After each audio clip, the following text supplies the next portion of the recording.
हम कर रहे हैं इसमें थर्मल एक्सपेंशन। थर्मल एक्सपेंशन होता है कि कोई भी चीज गर्म करने पर या उसको टेम्परेचर बढ़ाने पर एक्सपेंड करती है, चाहे वो लिक्विड हो, चाहे सॉलिड हो, चाहे गैस हो।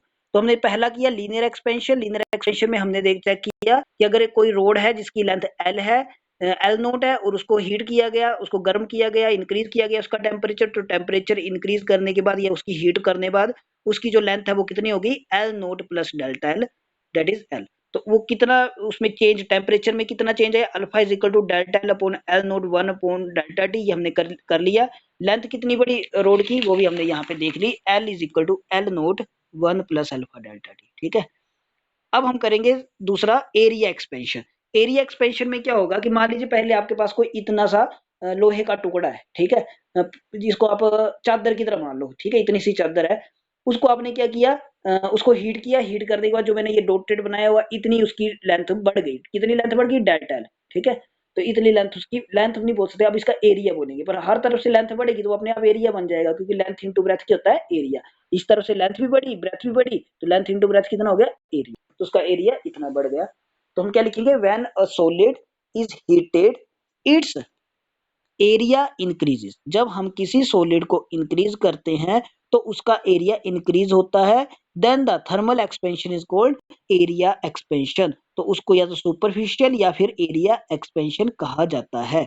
इसको सोल्व कैसे करना है, consider a solid plate of area A naught. मान लीजिए कोई प्लेट है जिसका एरिया ए नोट है, व्हेन इट इज हीटेड, जब उसको हीट किया गया, area change its area of the plate is directly proportional to, किसके किसके प्रोपोर्शनल टू होगा, एक इसका original area A naught and change in the temperature. तो जो हमने एरिया इंक्रीज हुआ वो हम मान लेते हैं डेल्टा ए है, वो डायरेक्टली प्रोपोर्शनल टू है, एक तो उसका जो पहले का एरिया कितना है, ए नोट एरिया इसका पहले का, ठीक है, और साथ में कितना टेम्परेचर लगा के वो चेंज हुआ उसके बराबर है, ठीक है। यहाँ से डायरेक्टली प्रोपोर्शनल टू हटेगा तो इक्वल टू, यहाँ पे इक्वल टू लगा देंगे, और इसका प्रोपोर्शनल कांस्टेंट होगा beta, beta A naught delta T, इस इक्वेशन नंबर 1, ठीक है।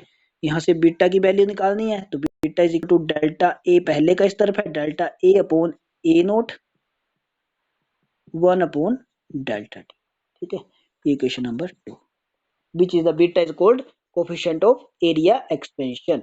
यूनिट इसकी वही रहेगी डिग्री सेल्सियस इनवर्स या केल्विन इनवर्स, ठीक है।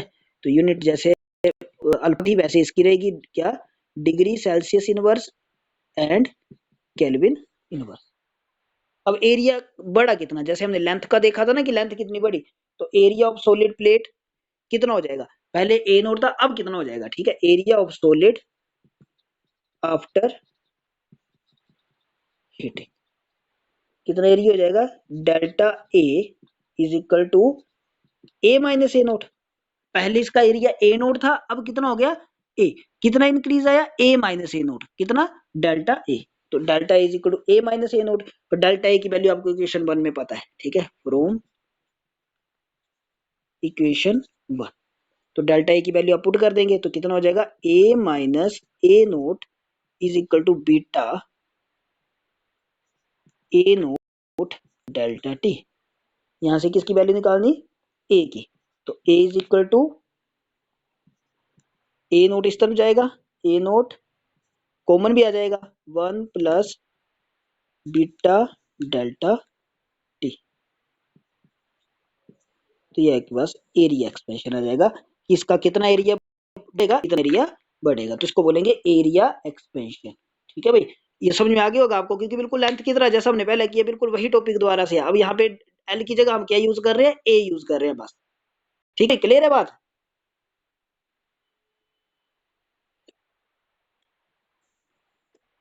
ठीक है, अब हम वॉल्यूम एक्सपेंशन कर लेते हैं साथ में। तीसरा आपके पास वॉल्यूम एक्सपेंशन। वॉल्यूम एक्सपेंशन क्या होगा, जब कोई चीज 3D मतलब उसकी लेंथ भी बढ़े, ब्रेथ भी बढ़े, हाइट भी बढ़े। जो हमने पहले किया उसमें क्या बढ़ा था, सिर्फ लेंथ बढ़ी थी। जो रोड वाला किया उसमें क्या चीज इंक्रीज हुई, लेंथ इंक्रीज हुई। जो हमने दूसरा किया उसमें क्या इंक्रीज हुई, लेंथ भी इंक्रीज हुई और ब्रेथ भी इंक्रीज हुई। तीसरा क्या हो जाएगा, तीसरा आ जाएगा आपके पास वॉल्यूम। वॉल्यूम कैसा होगा, पत्थर की तरह मान लीजिए, क्यूबॉइड मान लीजिए, क्यूब मान लीजिए, कोई भी चीज हो सकती है, ठीक है, इस तरीके से कोई भी चीज हो सकती है जिस जो 3D हो, इस तरीके, ठीक है, जिसकी लेंथ भी हो, ब्रेथ भी और हाइट भी हो, और एक्सपेंड करने पर, इसको हीट करने पर ये सारी की सारी बढ़ जाए। तो हम उसमें क्या लिखे, when a substance is heated and its volume increases then the expansion is called volume expansion. देखो डेफिनेशन भी सभी की एक जैसी है। जब पहली बारी डेफिनेशन करनी उसमें हम लेंथ की बात करेंगे, दूसरे की बात में एरिया की बात करेंगे, तीसरे में हम वॉल्यूम की बात करेंगे।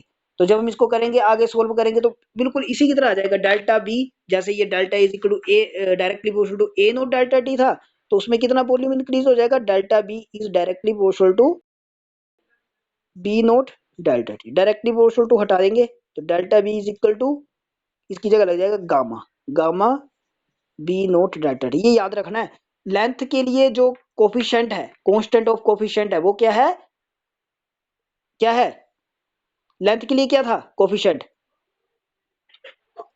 अल्फा।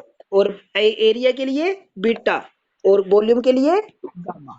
ठीक है, वॉल्यूम के लिए गामा। ठीक है, तो ये आ गया आपके पास। यहां से गामा निकालना होगा तो कितना आ जाएगा, gamma is equal to delta B upon B naught 1/डेल्टा टी। ये गामा आ गया, जैसे इसमें बीटा आया था, पहले वाले में अल्फा आया था, इसमें गामा आ गया। अब यूनिट इसकी वही रहेगी। ठीक है, डिग्री सेल्सियस इनवर्स और केल्विन इनवर्स। तो वॉल्यूम कितना इंक्रीज होगा किसी किसी बॉडी का, जैसे मान लो अगर ऐसी ऐसी कोई चीज है तो इसका वॉल्यूम कितना इंक्रीज होगा, तो हम लिखेंगे वॉल्यूम ऑफ सॉलिड